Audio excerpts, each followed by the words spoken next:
Hola a todos y bienvenidos.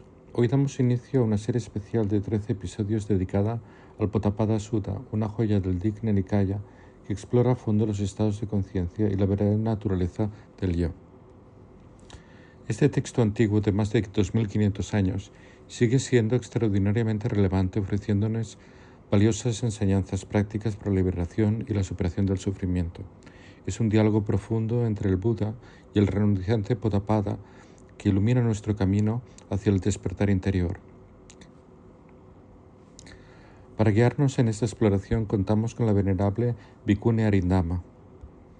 Con más de 25 años dedicados al estudio y la práctica meditativa, Bhikkhuni Arindama ha compartido su sabiduría en Asia y Europa, fundando centros de meditación y ofreciendo retiros. Su profunda experiencia la convierte en una guía perfecta para desentrañar los misterios de este sutra. Les invitamos a unirse a nosotros en cada episodio de esta serie. Habíamos estado desde verano, pasa el tiempo así como muy rápido, pero llevamos bastantes meses ya estudiando algunos textos del Majjhima Nikaya, ¿no? Y pensaba que era un momento igual de ir un poquito más allá, ¿no? Ya como que pensaba que igual podíamos dar un salto, ¿no? Entonces, no sé los que estáis habituados, los que no, pero pensaba así como explicar en general, por si alguien no sabía, ¿no? Que, bueno, pues que en la tradición Theravada, que es la que pues estamos, ¿no? Nosotros, lo que se utiliza es los textos en Pali del Buda, ¿no? Que recogen pues, los discursos y las palabras que él dijo, ¿no? Entonces, básicamente, en el tiempo del Buda, en la época en la que él estaba, se hablaba no realmente el Pali, sino el Magadhi, pero luego se hizo como así como una mezcla de todos los dialectos de Magadhi y se empezó a traducir todo en Pali, con lo cual los textos están en Pali. Y bueno, en aquel tiempo había en India sánscrito y Pali, pero sánscrito... Hola Rocío, bienvenida. Sánscrito lo hablaban más por los estudiosos, los eruditos, ¿no? Y el Pali o el Magadhi era más la lengua así del resto de la gente, ¿no? De la gente así como más de base, ¿no? Como podríamos ser igual nosotros, ¿no? Y entonces, bueno, pues es una lengua que tiene muchísimos años, ¿no? Entonces, por si no lo sabéis, los textos del Buda se recogen en lo que se llama Tipitaka, ¿no? Que quiere decir tres canastas, ¿no?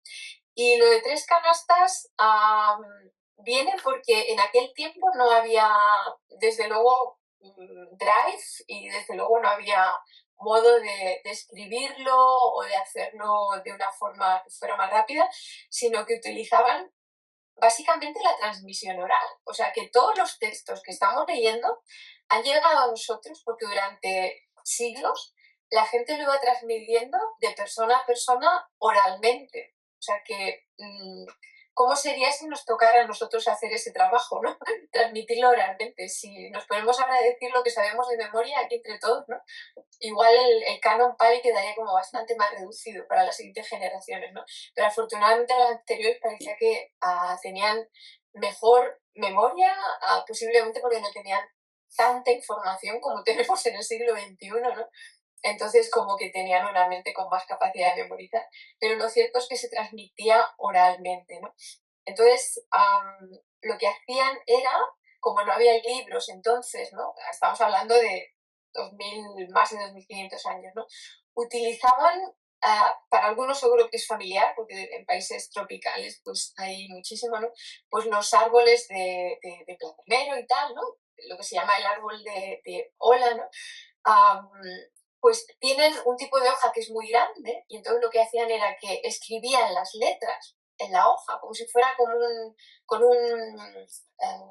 como si fuera un cincel, una cosa así muy finita, un buril, una cosa muy finita, que grababan en las hojas, ¿no? Las letras y luego le echaban como un jugo de una baya especial que se quedaba impregnado en la hoja. Entonces luego retiraban la tinta, bueno, la tinta no, el jugo este de baya que quedaba, y ahí quedaba grabado. Entonces se secaba y ahí se podía leer, ¿no? Entonces eran hojas que con el tiempo se deterioraban, pero era una forma de preservarlo, ¿no? Entonces lo que hacían era que ponían pues iban escribiendo todos los textos pues de esa forma tan artesanal, o sea, escribiendo en una hoja, y entonces iban poniendo una hoja encima de otra, lo ponían todo junto, abajo ponían una madera, encima ponían una madera y en medio esas hojas de árbol de plátano, ¿no? De cola, y le ponían pues como una especie de lazo con algún material que resistía, y ese era el libro. Entonces, claro, no era un libro que fuera muy fácil llevar así debajo del brazo, ¿no? Sino que era súper grande, porque las hojas de platanero, pues los que estáis más habituados a verlas ya sabéis que son súper grandes, ¿no? Entonces, pues tenían pues tres lugares donde guardaban esos libros, ¿no? Que eran canastas grandes, ¿no? Y entonces iban llevando las canastas de un lugar a otro para llevar las palabras del Buda, ¿no? Entonces había tres canastos grandes y ahí estaban pues todos los suttas guardados, ¿no? Y de esos tres cestos o canastos, uno era el que contenía todos los textos del Vinaya, que son básicamente las reglas, los preceptos para los monásticos. Luego los suttas, que es lo que estamos trabajando más, porque eso eran los discursos del Buda, ¿no? Lo que el Buda había dicho. Y luego el Abhidhamma, que el Abhidhamma era la parte como más filosófica, que no eran tanto discursos que había hecho el Buda, sino una explicación más teórica, podríamos decir, ¿no? Entonces, incluso tampoco están todos los eruditos de acuerdo de que fue algo que dijo el Buda. Algunos dicen que fue una recopilación que se hizo después, el primer concilio, pero bueno, ahí están esas tres canastas, ¿no? Digamos.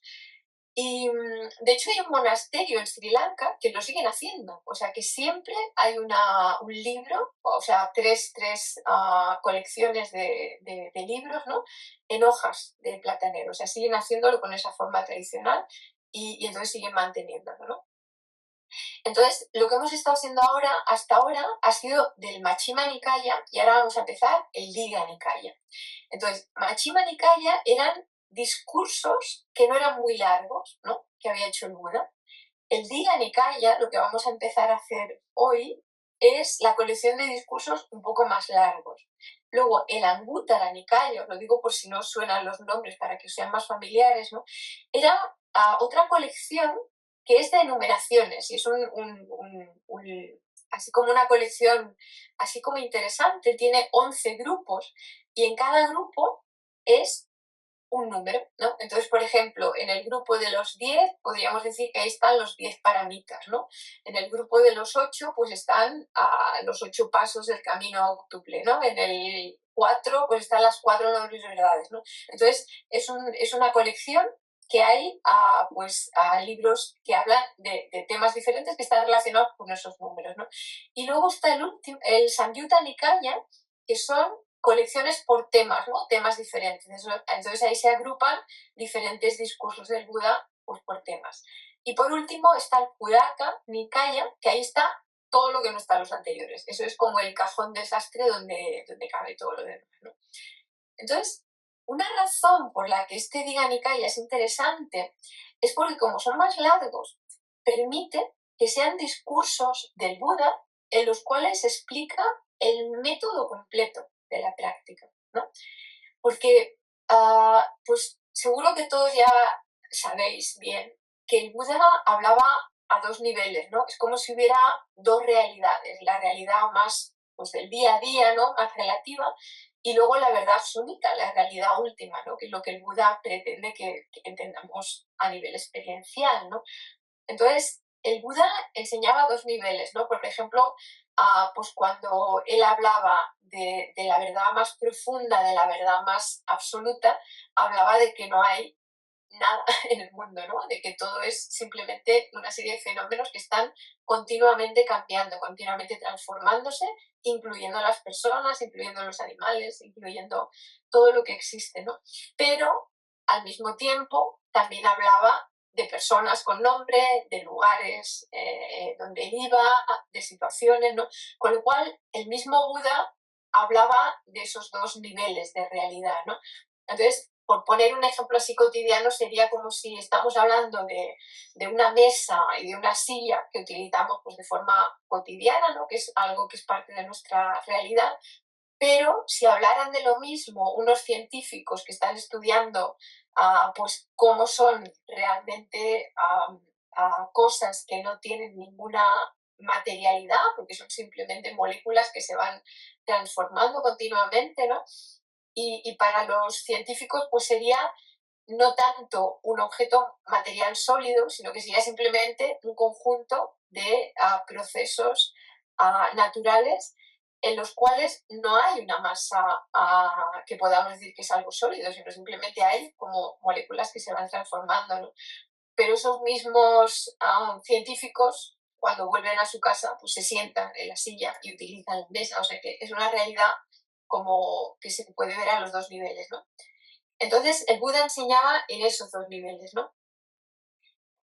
Entonces, a veces vemos en los textos, como vamos a ver ahora os voy a hablar más del texto que vamos a trabajar, vemos que hay personas que preguntan cosas al Buda, pero que se le preguntan con el modo de entender las cosas más cotidiano, no con el modo profundo, ¿no? Entonces el Buda no puede responder a una realidad absoluta de un modo relativo, ¿no? Porque son como dos lenguajes, dos realidades diferentes, ¿no? Entonces ahí se crea pues situaciones en las que el Buda tiene que clarificar a, a cosas a un nivel más profundo, que es lo que va a ocurrir en este sutta, ¿no?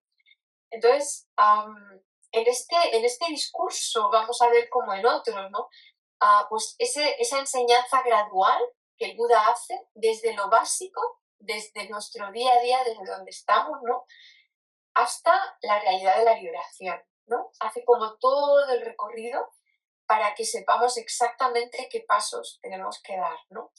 Y entonces, este discurso es interesante también porque hay toda una parte en la que explica cosas, ¿no? Porque la persona como protagonista que está hablando con el Buda pregunta mucho, mucho, mucho, mucho, entonces el Buda explica muchas cosas y eso en realidad nos ayuda a entender a un nivel más profundo. Pero también, aparte del Dhamma, también hay muchas cosas que tienen que ver con la vida en el tiempo que estaba el Buda, ¿no? Con la realidad más social, con las creencias que tenía, ¿no? Que es interesante también saber un poquito más de eso porque nos ayuda a entender desde dónde hablaba el Buda también, ¿no? Desde qué punto él estaba, ¿no? Entonces, pues vamos a ver, por ejemplo, ¿no? Que en realidad esas dos formas de entender la vida, la realidad o la forma así como más relativa y la profunda, ¿no? Pues están totalmente en la línea de lo que pues, la ciencia ya desde hace muchísimo tiempo dice, ¿no? Que ciertamente lo que decía el Buda era real. No hay nada que sea estable, no hay nada que sea material, sino que todo es un conjunto de cosas que se van continuamente transformando, ¿no? Entonces, este sutta, el que me gustaría compartiros, ¿no? Se llama Ottapada Sutta, ¿no? Y como otros muchos, el nombre viene de la persona con la que el Buda estaba hablando. Y en este caso se llama Ottapada. Era una persona que se acercó al Buda, y ahora vamos a ver cómo es la relación con él, ¿no? Y le hacía preguntas, ¿no? Entonces, este sutta, como en otros también, pone el nombre, Ottapada Sutta, pero debajo pone un poco como una información más de qué va el sutta, ¿no? Y dice, el título que pone, el subtítulo que pone es los estados de conciencia, ¿no? Entonces, eso así, visto así de pronto, puede resultar así como un poco abstracto o como un poco teórico o fuera de nuestro ámbito de la realidad cotidiana, pero en realidad es absolutamente práctico, ¿no? Entonces, por eso es interesante ir haciéndose el recorrido con el Buda paso a paso, desde el principio hasta llegar a la parte final, ¿no? Y como ya sabéis de otros suttas, ¿no? La mayoría de los suttas, la mayoría de los discursos, porque sutta quiere decir discurso, la mayoría de los suttas empiezan con Evam me sutam, y eso quiere decir así lo he escuchado, ¿no? Y como decía, porque eran objeto de recitación, era algo que la gente repetía verbalmente, ¿no? Y entonces, ¿cómo llegó a nosotros si lo recibían y si lo recitaban verbalmente? Pues porque poco después de que el Buda muriera, pues hicieron ese gran concilio que otras veces hemos hablado de Arhats, ¿no? Y que ahí lo que hicieron fue decir, vamos a intentar ponernos de acuerdo que la enseñanza que va a pasar a las siguientes generaciones sea la verdadera, ¿no? Entonces se reunieron 500 arahants, ni más ni menos, 500 arahants, y se pusieron a recitar los discursos del Buda, uno tras otro. Ya veis el montón de discursos que hizo el Buda, ¿no?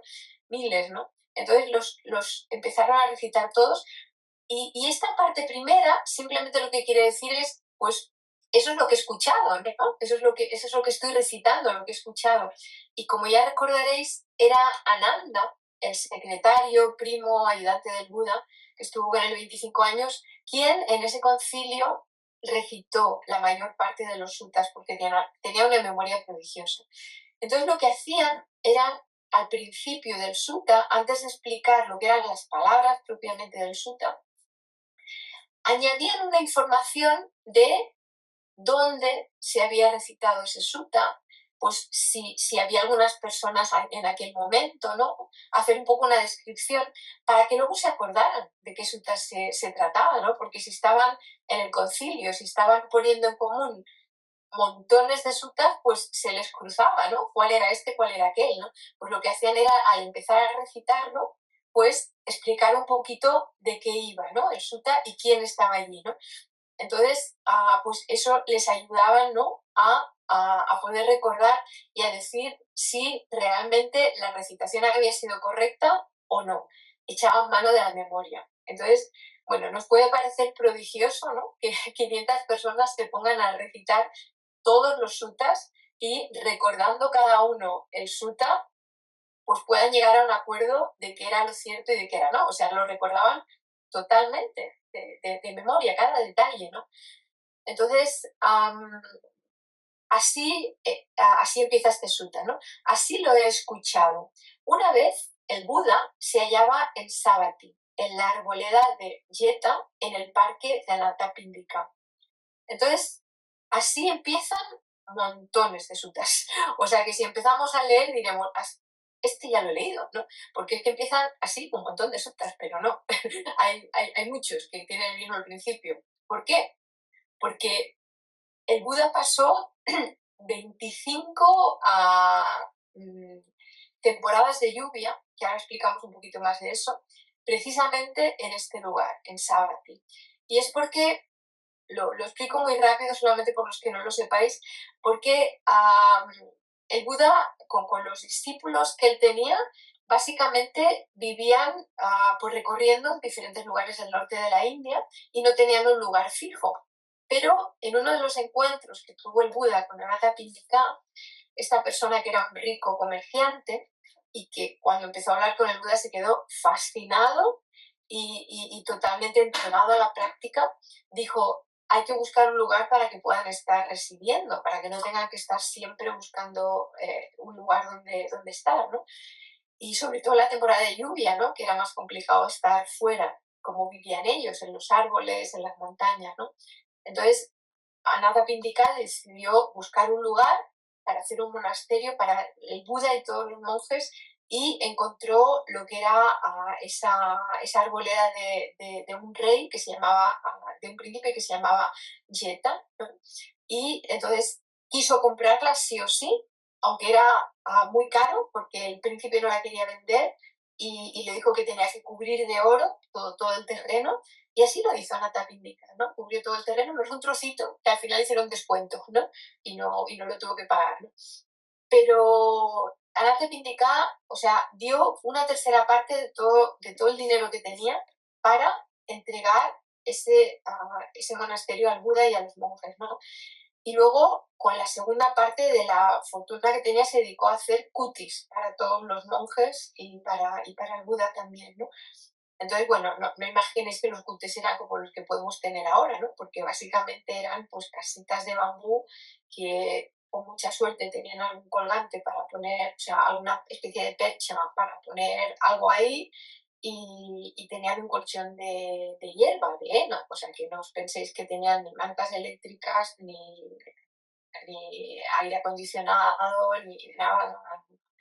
Pero seguía siendo dinero, con lo cual Anathapindika una tercera parte de su fortuna la dedicó a comprar la propiedad, y la segunda tercera parte la dedicó a hacer los cutis y a habilitarlos, ¿no?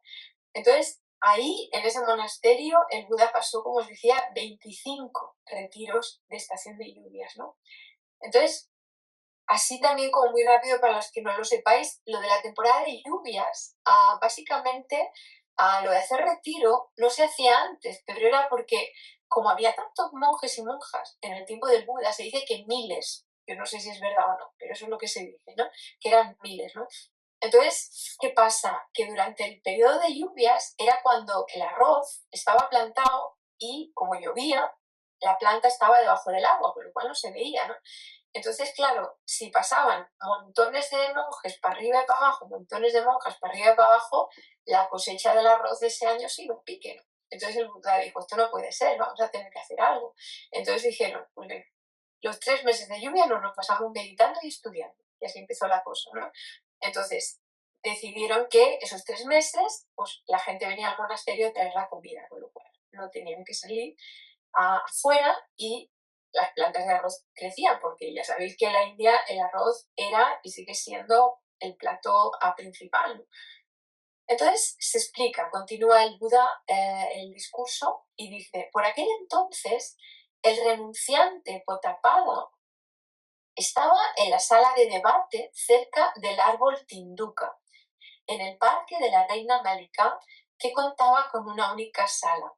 Y este renunciante, Potapada, estaba con una gran multitud de cerca de 300 renunciantes. O sea, todo lo hacían a lo grande, ¿no? Miles de monásticos, centenares de renunciantes, ¿no? Y solo deciros que en los suttas, cuando se habla de renunciante, quiere decir monjes, pero que son de una tradición diferente, ¿no? Entonces, a veces se les llama renunciantes, a veces les llama ascetas, ¿no? Y esta reina Malika, igual algunos la conocéis, ella era la esposa del rey Pasenadi, que en algún sutta hemos hablado de él, ¿no?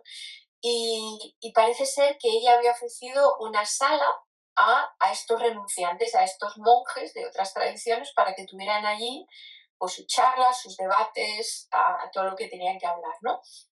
Y entonces, pues sigue el sutta y dice, entonces, el Buda, habiéndose levantado pronto, recogió sus hábitos y su cuenco y se fue a Savatthi, que era la ciudad más cercana del monasterio, a pedir limosna.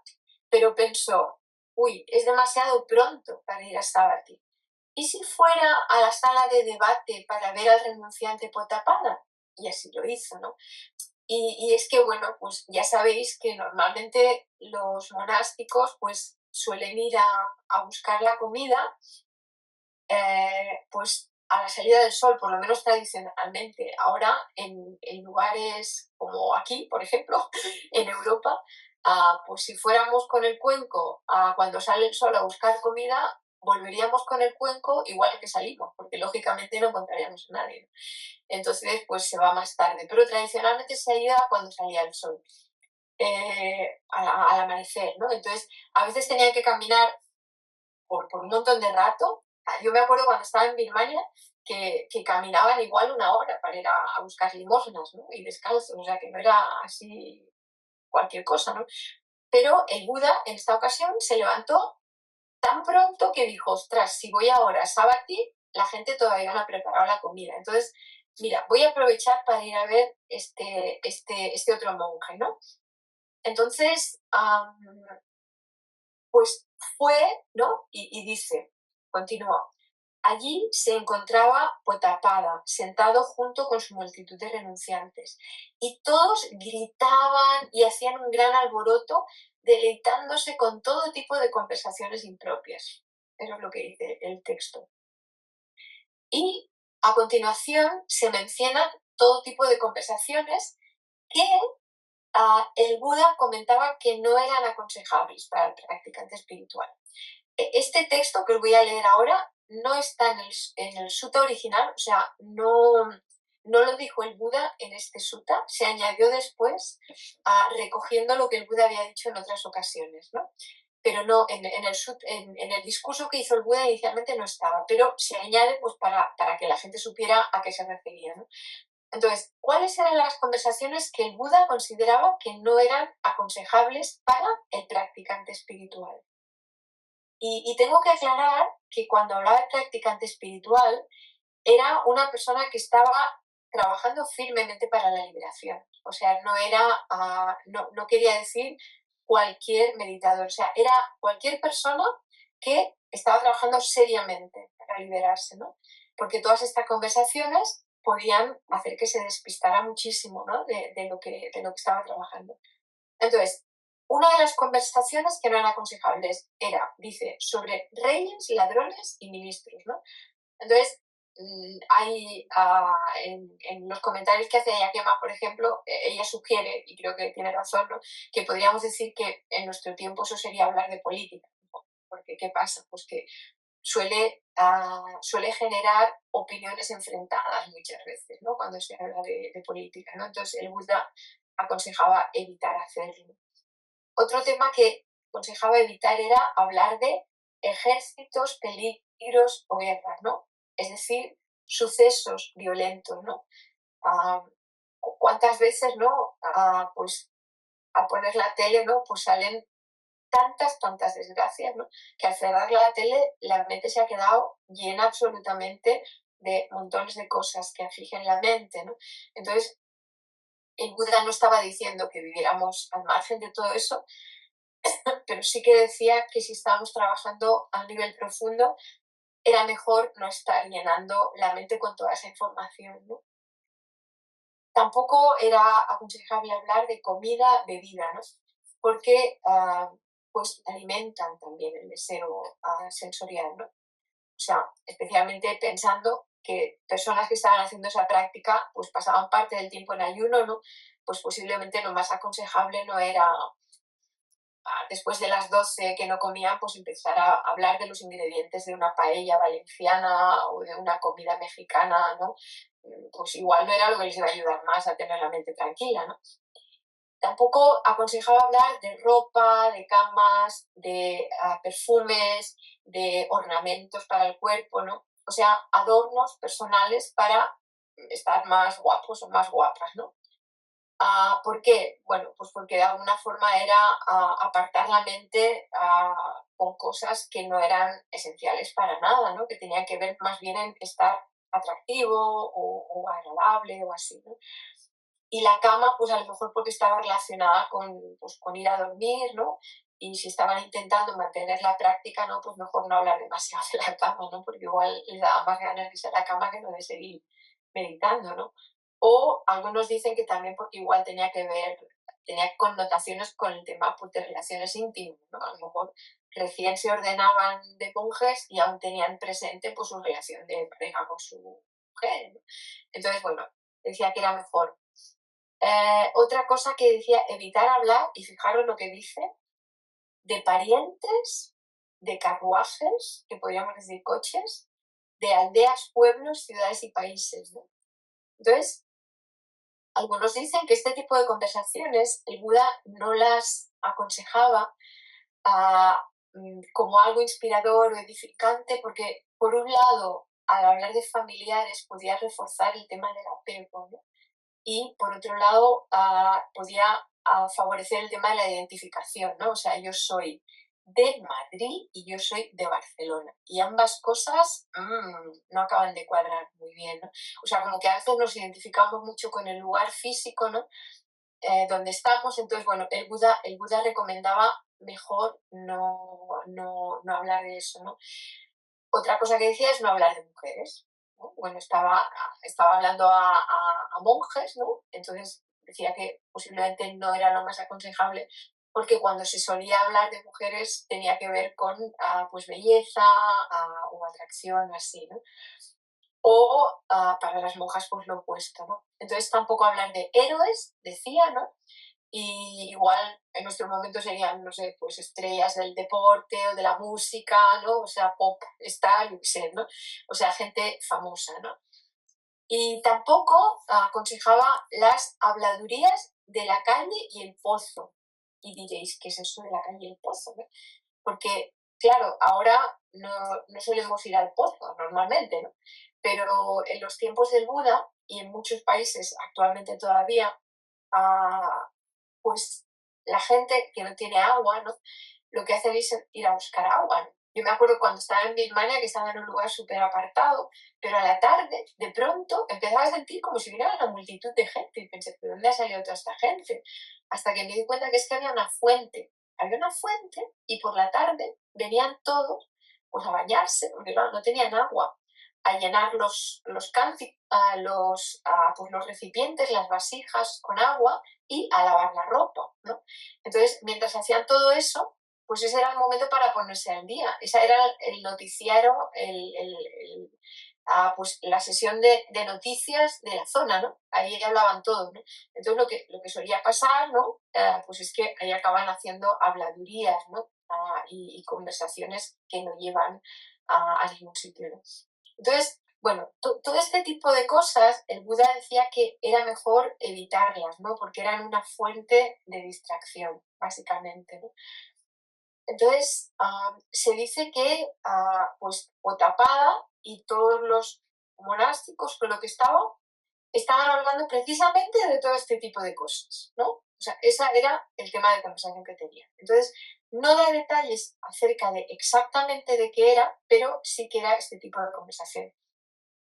Entonces, cuando Potaparra vio que venía el Buda, lo vio de lejos que venía, llamó a todos los monjes que estaban allí, a todos los ascetas, y les dijo, callaros, callaros, callaros, por favor, haced silencio. Señores, no hay ruido. Viene el asceta Gotama, a quien le gusta el silencio y alaba el silencio. Si ve que esta congregación es silenciosa, seguro que querrá venir y visitarnos. Y en ese momento todos los renunciantes se callaron. Pero, bueno, ya sabéis que hay muchos textos en los que habla de eso, ¿no? De ese valor tan grande que el Buda daba al silencio, ¿no? Y bueno, no es una cosa que me he inventado yo, que lo podría parecer que me gusta mucho, pero es que creo que era una cosa que el Buda pues todo el tiempo le daba importancia, ¿no? Porque lo que intentaba hacer es que la mente tuviera el mínimo de información, porque es que es muy difícil centrar la mente en la realidad profunda, ¿no? Entonces, bueno, claramente Potapada tenía ganas, ¿no? De que viniera el Buda, porque hizo que los demás estuvieran en silencio para que el Buda pudiera llegar. Entonces se acercó el Buda y Potapada le dijo al Buda, venid, venid, glorioso Buda, venerable, sea bienvenido, siéntese, por favor, que le hemos preparado un lugar, ¿no? Entonces, el Buda se sentó en el asiento que le habían preparado y Potapada cogió un banquillo y se sentó delante de él, ¿no? Entonces el Buda les preguntó a Potapada, os he interrumpido, ¿de qué estabais hablando, no? Porque, bueno, el Buda pensaba, ya que he venido, no sé si tienen alguna preocupación y algo, pues igual les puedo ayudar con alguna duda, ¿no? Y Potapada rápidamente le dijo, no, no hablamos de nada, no se preocupe, ya en otro momento ya le explico y tal, ¿no? Porque no le quería decir de lo que estaban hablando. Pero también era por la razón de que Potapada quería preguntarle algo, alguna, ¿no? Entonces le explica, ¿no? Le dice, en los últimos días, venerable, la conversación entre los ascetas y brahmanes de ese grupo que estamos aquí han empezado a tratar sobre el tema, y ahora igual suena una palabreja rara, pero dice, han estado tratando sobre la extinción suprema de la conciencia y cómo se produce eso. Y la extinción suprema de la conciencia era lo que se llama Niroda también, o a veces se llama el noveno jhana.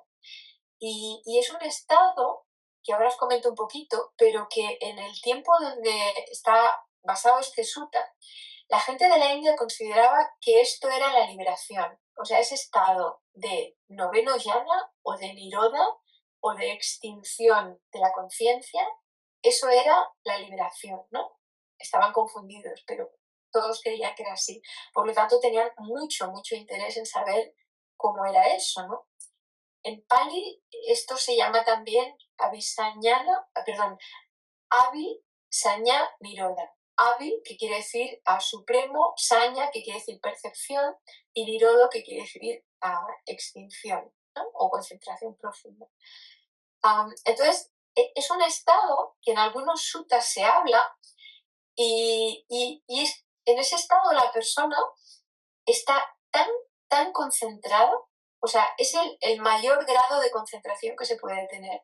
Y la persona está con tal nivel de concentración que ni siquiera está percibiendo lo que viene de fuera, ¿no? O sea, si alguien pasa por delante con un coche, ni se entera porque no oye, ¿no? Está profundamente concentrado, ¿no? Y el cuerpo parece que está incluso muerto, o sea, baja muchísimo el nivel de respiración, el nivel del latido del corazón, ¿no? Hasta tal punto que hay textos que explican situaciones de algún monje, no recuerdo en qué lugar es, pero explica de un monje que estaba meditando y que estaba practicando este noveno yana. Y algunos pasan por allí y lo ven y se creen que estaba muerto. Estaba sentado meditando y pensaban, fíjate este hombre, ¿no? Estaba meditando y se ha muerto y se ha quedado con la postura de sentado, ¿no? Porque se creía que se había muerto, pero en realidad no se había muerto, estaba en este estado de concentración tan profunda. Entonces no se les ocurre otra cosa que hacer una hoguera, porque querían hacerle como honrarle, ¿no? Hacer una cremación. Entonces, básicamente lo quemaron vivo, ¿no? Pensando que estaba muerto. Y no es que estaba muerto, estaba en este estado de concentración. Pero hay una cosa muy interesante en ese estado, y es que el cuerpo se hace absolutamente inmune al fuego. O sea, es un estado muy profundo, ¿no? Entonces, a este monje en cuestión no le pasó nada. Al cabo del rato, pues se dio cuenta de que tenía el cuerpo lleno de ceniza, quitó las cenizas de la ropa, empezó a andar, y a la gente que le había cargado fuego, pues casi les da un infarto de ver que estaba andando tan tranquilo después de haber hecho una hoguera, ¿no? Pero en realidad estaba en este estado del que Potapada tenía tanto interés en saber, ¿no? Entonces, no os voy a explicar, lo podéis leer, os enviaremos el sutta en castellano, pero el Potapada le explica un poco al Buda qué estaban diciendo, ¿no? Pues decían que la conciencia pues aparecía, por ejemplo, decían porque había personas muy poderosas que le ponían la conciencia a una persona y se la quitaban, ¿no? O había un deva muy poderoso que le ponía la conciencia y se la quitaba. O sea, cosas que no tenían nada de sentido, ¿no? Pero eran las creencias que había en aquel tiempo en la India, ¿no? Y entonces Potapada le va explicando al Buda, ¿no? Pero el Buda lo que explica es que no tiene ninguna razón, ¿no? Estaban basándose en supersticiones y en ideas que no tenían nada de real, ¿no? Entonces, bueno, vemos en muchísimos textos que el Buda, aunque es un Buda, y podemos pensar, el Buda, por evitar que la gente igual se moleste o así, pues nunca le va a decir que está equivocado, ¿no? Si alguien dice una cosa incorrecta.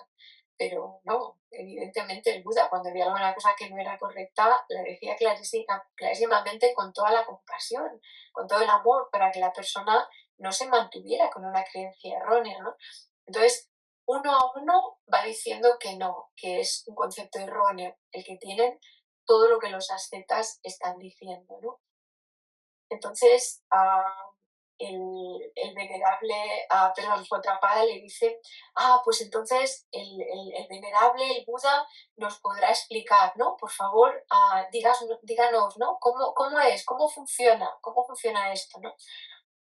Pero claro, el Buda era consciente de que la pregunta que le estaba haciendo era una pregunta muy profunda, ¿no?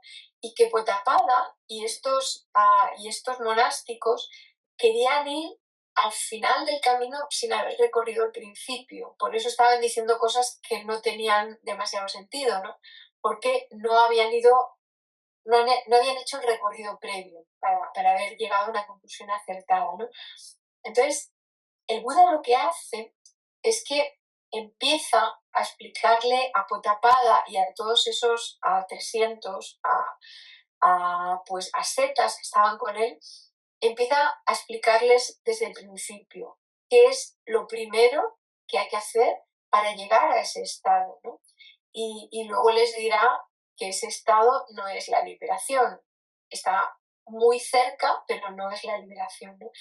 Entonces, el Buda empieza hablando de qué es un Buda, y ya sabéis, seguro que habéis escuchado muchas veces la palabra Tathagata, que es la forma en la que el Buda se refería a sí mismo, ¿no?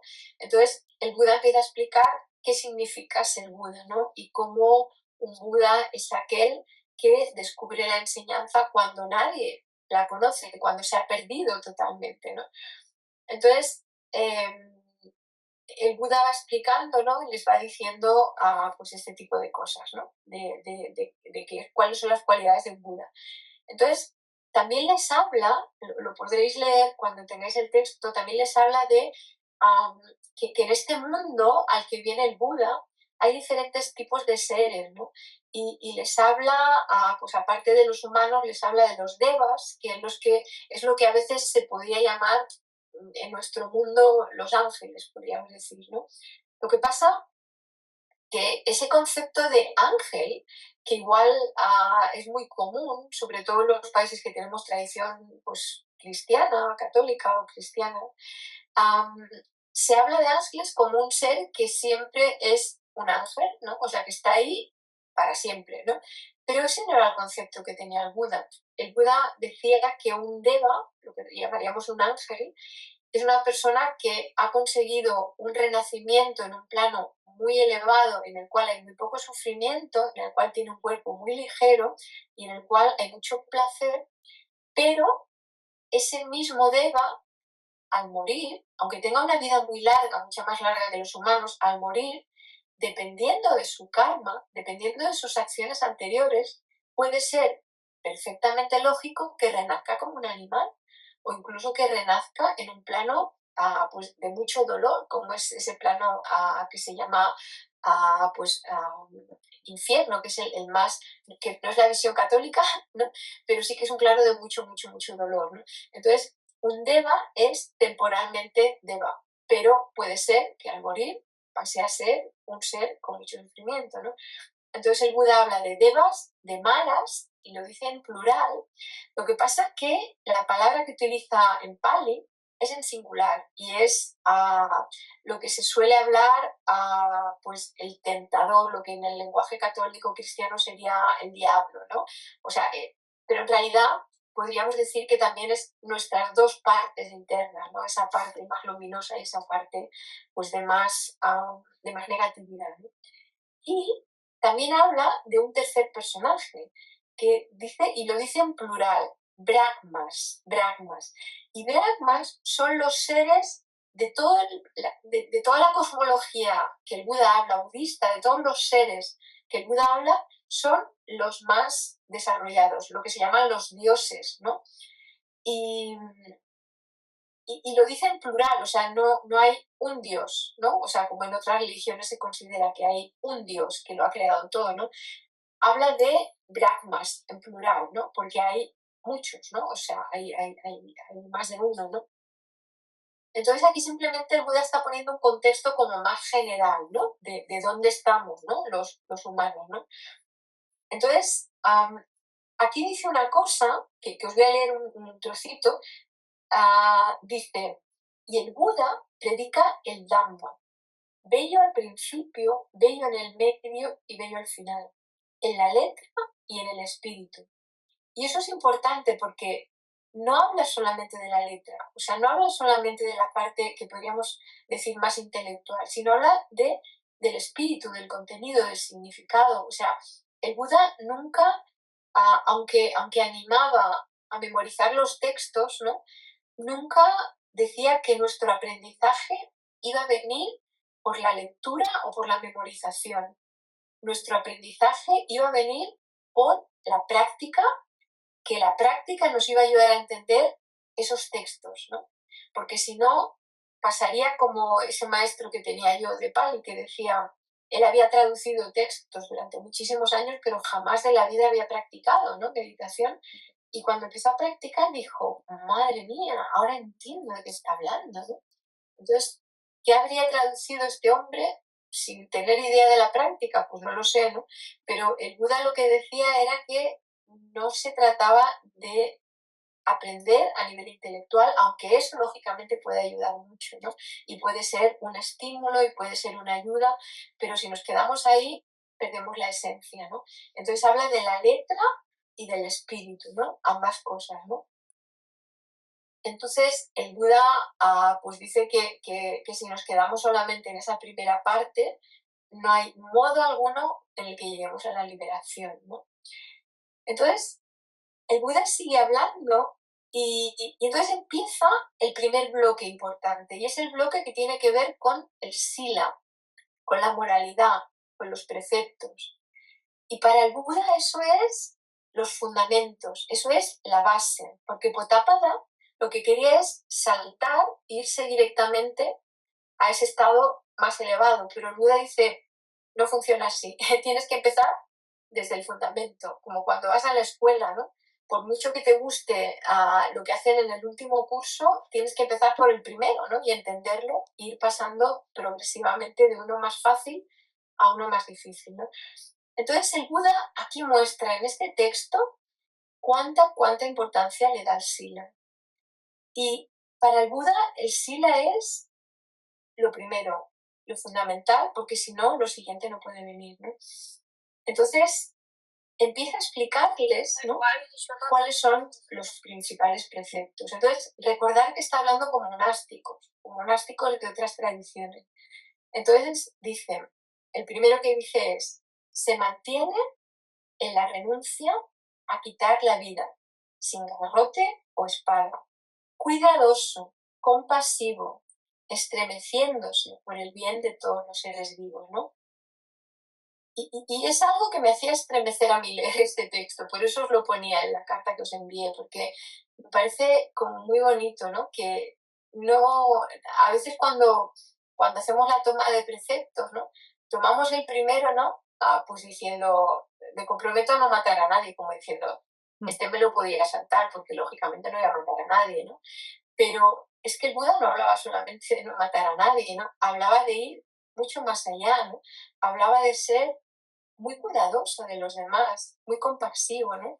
De estar tan pendiente de cuál es la actitud que puede ser más beneficiosa para los demás, que le hacía estremecerse, ¿no?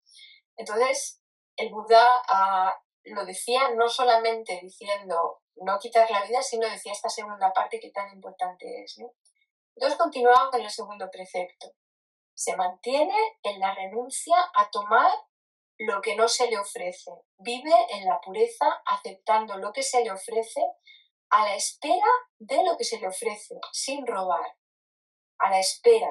O sea, no se le acaba la paciencia y si va con el cuenco, si es que es un monástico, a pedir comida y no le dan el curry que acompañaba al arroz, no se va a la tienda del vecino a quitarle el curry, sino que con paciencia espera que se le ofrezcan. Y si no se lo ofrecen, pues se queda con la paciencia y no se lo ofrecen, ¿no? Entonces, es una actitud que no es solamente no robar, ¿no? Sino como esa actitud que tiene que ver también con la aceptación, con el contentamiento también, ¿no? Es todo lo contrario de el deseo, el querer, el más, ¿no? Entonces, el primer precepto contrarresta el odio, ¿no?, la negatividad, y el segundo contrarresta la codicia, ¿no? Entonces, luego sigue hablando, ¿no? Y hay una cosa curiosa, os voy a decir así muy brevemente, lo podréis leer en el texto, pero hay una cosa curiosa y es que aquí cuando habla del tercer precepto, habla y dice, abandona la falta de castidad, vive lejos de ello, apartado de la práctica del sexo. Y normalmente el tercer precepto habla de no tener relaciones sexuales de un modo negativo, o sea, no hacer adulterio, no forzar a nadie que no quiera tener relaciones íntimas, ¿no? Pero en este caso, recordar que está hablando con monásticos, con lo cual, pues todos posiblemente ya estaban siguiendo esa práctica, ¿no? Si hubiera estado hablando con laicos, como lo solía hacer muchas veces, pues entonces hubiera hecho referencia no al celibato, sino a no tener relaciones sexuales que dañaran a otros, ¿no? Pero es importante tener en cuenta que el Buda hablaba de esto como algo que ayudaba a apaciguar la mente tanto que permitía que se llegara a ese estado final del que estaban hablando, ¿no? Ese estado en el que la mente era tan quieta que parecía incluso que el cuerpo estuviera muerto, ¿no? Entonces, el Buda lo hace porque sabe que es algo que ayuda a que la mente se calme, ¿no? Esa falta de contacto sexual, ¿no? Y aquí dice un párrafo que no lo voy a leer todo porque se nos va el tiempo, ¿no? Pero está hablando solamente del cuarto precepto que tiene que ver en esta ocasión, de hablar, ¿no? Y está dando muchísima importancia a la forma en la que hablamos, ¿no? Y está diciendo, se mantiene la renuncia a hablar con falsedad. Es alguien que dice la verdad, que es alguien en quien se puede confiar, es alguien fiable. No dice palabras maliciosas, no repite allí lo que ha oído aquí para hacer daño a otros. No, o sea, lo que hace es reconciliar a aquellos que están en desacuerdo, apoya a los que están unidos, se alegra con la paz, gustoso, deleitándose, alguien que habla en defensa de la paz. Abandona las palabras violentas, renuncia a ello, solo habla de lo que es irreprochable, agradable al oído, lo que llega al corazón, ¿no? Abandona las palabras ociosas, habla en el momento justo, dice lo que es correcto y apropiado sobre el Dhamma y los preceptos, ¿no? Entonces, fijaros que lo que está diciendo va mucho más allá de no decir mentiras, ¿no? Entonces, creo que esta primera parte del texto, bueno, podéis continuar leyéndola con el texto que os enviaremos, ¿no? Lo que está hablando es de algo como muy elemental, pero muy básico, ¿no? Porque ¿cómo va a estar tranquila la mente, ¿no? Cuando está haciendo daño a otros, cuando está inventándose algo que es mentira para que los demás no le digan nada, ¿no? Entonces, le está dando importancia porque sabe que esas cosas tienen mucha importancia para calmar la mente, con lo cual es el fundamento, ¿no? Entonces, creo que puede ser muy interesante prestar atención a estas recomendaciones que está haciendo el Buda, mirando desde otro lugar los preceptos, ¿no? No solamente lo que estamos acostumbrados como más elemental, sino yendo más allá, ¿no? Y continúa después hablando de la comida, ¿no? Ah, y hablando también de renunciar a distracciones como pueden ser espectáculos, bailes, ¿no? Y, y os puede parecer que el Buda se pasa un poco de la raya, ¿no? Porque dice, pues el Buda lo que está creando es una comunidad como un poco aburrida, un poco amargada, un poco, pues solamente ahí pensando en el dolor, pues qué vida, ¿no? Les está recomendando, pues mejor, no sé, cambiarse, ¿no? Pero fijaros que hablamos muchas veces desde la ignorancia, porque no sabemos lo quieta que tiene que estar la mente para llegar a los estados de conocimiento más profundo, ¿no? Entonces, quizá os sugeriría quedaros un poco con esa segunda parte de los preceptos que el Buda dice, ¿no? Para ver qué podríamos refinar cada uno en nuestra vida, ¿no? A lo mejor le estamos dando demasiada importancia a cómo nos vemos desde fuera, ¿no? A lo mejor le estamos dando mucha importancia a esas arruguitas que nos están saliendo, o a lo mejor nos damos cuenta de que pasamos una buena parte de la mañana antes de salir de casa a tener una apariencia muy, muy agradable, ¿no? O estamos igual todo el tiempo picoteando comida y no estamos haciendo esa parte de restricción un poco en cuanto a eso, ¿no? O estamos no prestando atención a las palabras que decimos, si son dañinas o si estamos hablando con dureza a los demás o si lo estamos haciendo de la forma correcta, ¿no? Entonces igual podemos dedicar a lo mejor esta semana, si os apetece, a revisar un poquito ese texto para ver qué cosas podríamos pulir, ¿no? Qué cosas podríamos mejorar, ¿no? No quedarnos con eso de que pues ya lo hacemos bien, ¿no? Esta semana no he matado a nadie, ¿no? Esta semana no he robado ningún banco, esta semana no. Igual le podemos dar una vuelta más, ¿no? Porque si no, no hace falta que pensemos mucho en la liberación porque estamos muy allá, ¿no? Si no refinamos más todo esto, ¿no? Entonces, ojalá, ¿no? que esta enseñanza primera del Buda nos ayude a tener conciencia de que una práctica más intensa, más profunda, requiere también una práctica de sila más profunda, más intensa, ¿no? Y somos muy afortunados, ¿no? Muy afortunadas, porque el Buda, en textos como este, ¿no?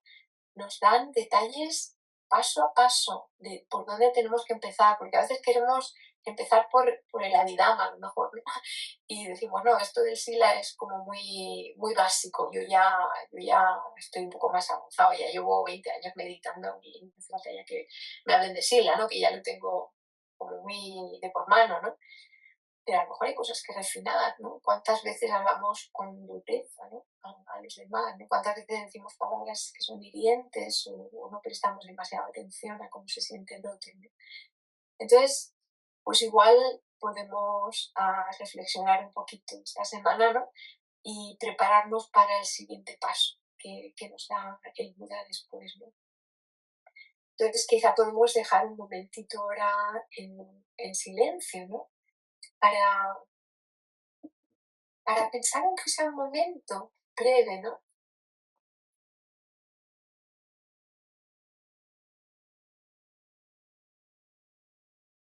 ¿Qué nivel quiero conseguir en el camino? ¿Qué, ¿Cuál es la meta que me pongo? ¿Cuál es la meta que persigo con la meditación? ¿Qué es lo que quiero conseguir, no?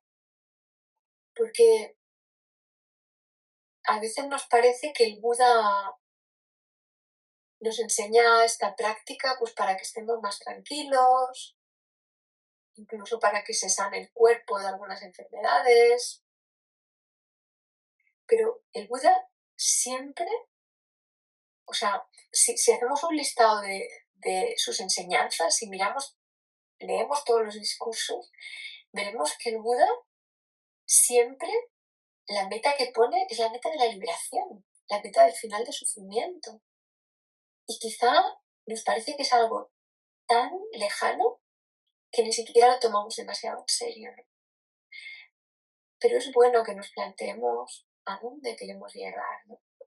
Porque posiblemente lleguemos a la conclusión, estudiando este texto, de que si la meta a la que queremos llegar es la liberación, es el acabar con la negatividad en la mente, el acabar con el sufrimiento, posiblemente hay cosas que tenemos que hacer, no nos lo van a poder regalar, no es posible. Es un trabajo interno que requiere hacer que la mente sea cada vez más sutil, que la mente sea cada vez más quieta, ¿no?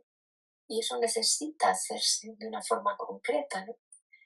Entonces igual podemos reflexionar acerca de cuál es nuestra meta, cuánto estamos dispuestos a dar para que esa meta llegue a ser un día real, ¿no? Y quizás estos días, releyendo este texto del Potapada, podemos preguntarnos cuál de esos preceptos quizás requiere un poquito más de atención, cuál de esos preceptos llevamos un poquito peor, ¿no? Y quizá podemos ponernos una meta concreta, trabajar más a fondo con aquel que necesita más depuración, más cuidado, más purificación y dedicar la semana a prestarle más atención a esa área. Ojalá que este sutta en el que Potapada igual se hace un poquito pesado preguntando cosas al Buda y el Buda lleno de paciencia responde una tras otra como un padre haría con un niño pequeño. como un abuelo haría con un nieto chiquirín. Gracias a eso, gracias a esas preguntas y gracias a esa paciencia del Buda, esa compasión, podemos ver paso a paso qué es lo que es necesario hacer, ¿no?, para avanzar en el camino del Dhamma, ¿no? Una manera muy, muy práctica de aprender y de caminar, ¿no? No tenemos un maestro que nos hable a nivel teórico, tenemos un maestro que habla a nivel muy, muy práctico, que está empezando desde nuestro día a día, desde nuestra cotidianidad, y nos acompaña de la mano hasta el final. Ojalá que no retiremos la mano en ningún momento del camino. Ojalá que apreciemos esa compasión del Buda, explicándonos con tanto cariño, con tanta compasión, cada uno de los pasos que hemos de dar para llegar a ese final del sufrimiento.